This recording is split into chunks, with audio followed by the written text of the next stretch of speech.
হিলি স্থলবন্দর দিয়ে বেড়েছে ভারতে পণ্য রপ্তানি। প্রতিদিন রপ্তানি হচ্ছে দেশীয় বিভিন্ন কোম্পানির জুস, বেকারি, খাদ্যসহ নানা পণ্য। এই বন্দর দিয়ে রপ্তানি খাত দীর্ঘস্থায়ী করতে আরও উদ্যোগ নেয়ার দাবি বন্দরের ব্যবসায়ীদের। এ বিষয়ে বিস্তারিত জানাতে হিলি স্থলবন্দর থেকে সরাসরি যুক্ত হচ্ছেন আমাদের সহকর্মী সোহেল রানা। আমরা সরাসরি চলে যেতে চাই।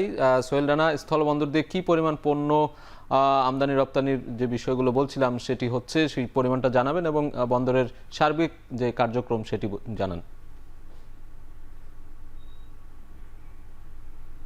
সাজিদ, আমি আপনাকে একটু শুরুতে বলতে চাই যে আমদানি নির্ভর যে বন্দরটি হিলি সেটি কিন্তু এখন রপ্তানি খাতে বেশ প্রসার ঘটিয়েছে। আমরা দেখেছি বিগত সময়ে যেখানে এই বন্দর রপ্তানি খাতে একবারে মুখ থুবড়ে পড়েছিল, সেটি কিন্তু চলতি বছরের জুন থেকে আসার আলো জাগিয়েছেন ব্যবসায়ীদের মাঝে। আমরা দেখছি যে জুন থেকে প্রায় সেপ্টেম্বরের 3 তারিখ পর্যন্ত এই বন্দর দিয়ে ভারতের 3125 টন পণ্য রপ্তানি হয়েছে, যার বিপরীতে বাংলাদেশ সরকার আয় করেছে প্রায় 30 কোটি টাকার মতো। এখানে যে পণ্যগুলো রপ্তানি হচ্ছে এই বন্দর দিয়ে, বিশেষ করে বিভিন্ন কোম্পানির জুস রয়েছে, কমল জাতীয় পানি রয়েছে, বিস্কিট রয়েছে এবং সুইট টোস্ট রয়েছে, চকলেট রয়েছে, বিভিন্ন চিপস রয়েছে, এছাড়া রাইস ব্র্যান ওয়েল রয়েছে এবং ফ্যাটি অ্যাসিড সেটি রয়েছে।